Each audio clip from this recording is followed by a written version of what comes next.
And she was crying. Not the delicate, camera-ready tears. He'd seen wealthy women dab away at charity galas in his former life. These were raw, shoulder-shaking sobs that echoed against the club's vaulted ceilings. Jessica Hartwell, 28 years old, youngest club owner in the city, always impeccably dressed and impossibly composed, sat crumpled on the leather booth, nearest the bar, her face buried in her hands. Marcus's first instinct was to back away silently, to pretend he'd seen nothing. He'd learned over the past 2 years that Invisible was safe. Invisible kept food on the table for his daughter. Invisible meant nobody asked about the $3,000 suits gathering, dust in his closet, or why. A man with an MBA from Stanford was mopping floors at $4 above minimum wage. But something stopped him. Maybe it was the particular pitch of her, crying, the sound of someone who'd held everything together for too long. Maybe it was because she'd been the only person in 17 interviews who'd looked at his 7-year-old daughter's photo and smiled, genuinely, before asking about his work history. Maybe it was because he remembered that sound too well from the nights after. Caroline died when he'd lock himself in the bathroom so Emma wouldn't hear. "Ms. Hartwell?" His voice cracked the silence like a stone through glass. Her head snapped up, mascara streaking her face. For a moment, they stared at each other, the invisible janitor and the untouchable boss, separated by more than just the space between them. "Marcus." She wiped frantically at her face. "I'm so sorry. I didn't think anyone would be here this early. I should go." "No." The word came out firmer than he'd intended. "Please, stay." He'd learned something about grief that most people never understood. Sometimes the worst thing you could do to someone drowning was leave them alone with their thoughts. Jessica laughed bitterly, gesturing at her ruined makeup. "I'm sure this is exactly how you want to start your morning, watching your boss have a complete breakdown." Marcus parked his cleaning cart and did something he hadn't done since his old life ended. He sat down without being invited. "I've got time before the morning crew arrives, and I make a decent cup of coffee." He moved behind the bar with practiced ease, another remnant of the man he used to be, who'd memorized every client's drink preference, who'd known which single malt to pour when a deal went south. 5 minutes later, he placed a perfect cappuccino in front of her, the foam art forming a small, imperfect heart. Jessica stared at the cup. Janitors don't usually know how to make cafe-quality coffee. Janitors don't usually have former lives, Marcus settled across from her with his own cup. "But we all have our stories." The words seemed to break something in her. "My father died 3 months ago," she said quietly. "Left me this place, his dream, his legacy, his debt. I thought I could handle it. I have an economics degree. I worked in consulting. I helped restructure failing businesses for a living." Her laugh was hollow. "Turns out knowing the theory and living the reality are very different things." Marcus knew that truth intimately. He'd restructured companies too in his previous life. He'd advised CEOs on downsizing, on cost-cutting, on maximizing shareholder value. He'd been brilliant at it, clinical, efficient. Then Caroline got sick, and he'd learned what it felt like to be on the other side of those decisions.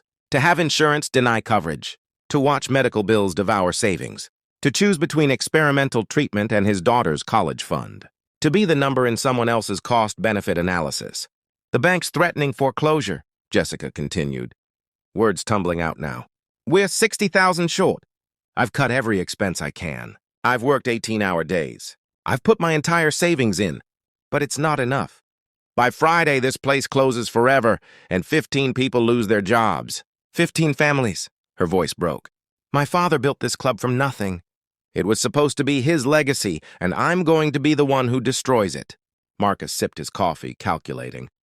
60,000. In his old life, that was a signing bonus, a quarterly dividend, the cost of the watch he'd sold last month to cover Emma's piano lessons. "What if you had the money?" he asked. "By Friday?" Jessica's laugh was sharp with despair. "What if wishes were horses?" "Marcus, I've exhausted every option. I've gone to every bank, every investor. Nobody wants to take a chance on a failing nightclub, run by a grieving 28-year-old. I didn't ask if it was possible. I asked what you'd do if you had it." She looked at him strangely.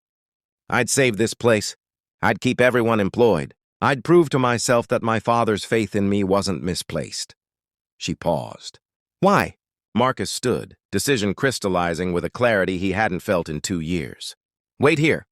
He found Jessica still sitting in the booth 20 minutes later. Confusion etched across her face as he returned, not with his cleaning cart, but with a worn leather messenger bag he'd retrieved from his apartment 3 blocks away. Marcus, what? He placed the bag on the table between them and unzipped it. Inside, neat stacks of hundreds filled every inch of space. $75,000, he said quietly. It's yours. For the club. Jessica's face went white. What? No. Marcus, I can't. Where did you even... Is this legal? Completely legal. It's what's left from selling everything I owned from my previous life. I've been keeping it for Emma's future. But... He stopped, trying to find the right words. My wife died 2 years ago, cancer. I had a good job, a great job, but when she got sick, I had to choose between being there for her final months and keeping my career. I chose her. No regrets, but after she was gone, I found I couldn't go back to that world. Couldn't stomach the politics, the pretending, the treating people like balance sheet entries. Jessica's eyes glistened with fresh tears. Marcus, I'm so sorry, but I still can't accept this. It's your daughter's money, her security. Her security is having a father who shows her what kind of person to be, Marcus said firmly. 3 months ago, you hired a guy with holes in his resume and a kid to support. You didn't have to. You could have found someone without complications. But you gave me a chance when I needed it most. That's not the same as... You asked about my references, Marcus interrupted. And I told you I'd been caring for my sick wife. You know what you said? That's the best reference anyone could have. It means you show up when it matters. He pushed the bag closer. You showed up for me. Let me show up for you. I can't just take this as a gift. It's not a gift. It's an investment. Make me a silent partner, 5% stake in the club. You save your father's legacy. 15 families keep their livelihoods, and Emma's money grows with the business. Everybody wins. Jessica stared at the money, then at Marcus, then back at the money. This is insane. You barely know me. I could lose everything. This club could still fail. It could, Marcus agreed. But I spent 2 years working for companies that only cared about quarterly profits. I'm done betting on sure things that leave people behind. I'd rather bet on someone who cries for her employees at 6 in the morning. The silence stretched between them, heavy with possibility. Finally, Jessica reached across the table and took his hand. I'll pay you back, she whispered. Every cent with interest. Make the club work, Marcus countered. That's payment enough. 3 years later, Marcus sat at that same booth, though it had been reupholstered twice since that morning. The Velvet Room was packed for its 3rd anniversary celebration, a benefit concert raising money for families struggling with medical debt. Emma, now 10, was helping behind the bar under Jessica's watchful eye, learning to make the elaborate mocktails that had become the club's signature. You ever regret it? Jessica asked, sliding into the booth beside him. Taking a chance on a crying stranger? Marcus watched his daughter laugh at something one of the bartenders said. Watched the crowd of employees and their families celebrating together. Watched the life humming through this place that had almost died. Every good thing I've done since. Caroline died started with a choice to show up, he said. That morning I could have backed away. Stayed invisible. Stayed safe. But you know what I've learned? The best parts of humanity show up in doorways. In those moments, when we can choose to turn away or step forward. When we can choose to see each other or stay blind. When we can choose to help or protect ourselves. Jessica squeezed his shoulder. For what it's worth, that 5% stake is worth about $200,000 now. Turns out you're a pretty good investor. Marcus smiled. Turns out you're a pretty good club owner. Your dad would be proud. So would your wife. Emma bounded over, cheeks flushed with excitement. Dad! Ms. Hartwell says I can help plan the next benefit. Can we do one for kids who lost parents? Like a scholarship thing? Marcus pulled his daughter close, feeling the weight of every choice that had led to this moment. The grief, the losses, the decision to show up, the faith in a crying stranger. I think that's a perfect idea, sweetheart. Because in the end, that's what kindness was. Showing up in doorways, staying when it was easier to leave, believing that the person crying in the dark deserved the same chances we hoped. Someone would give us. It wasn't about grand gestures or perfect timing. It was about seeing someone's humanity and deciding it mattered more than our comfort.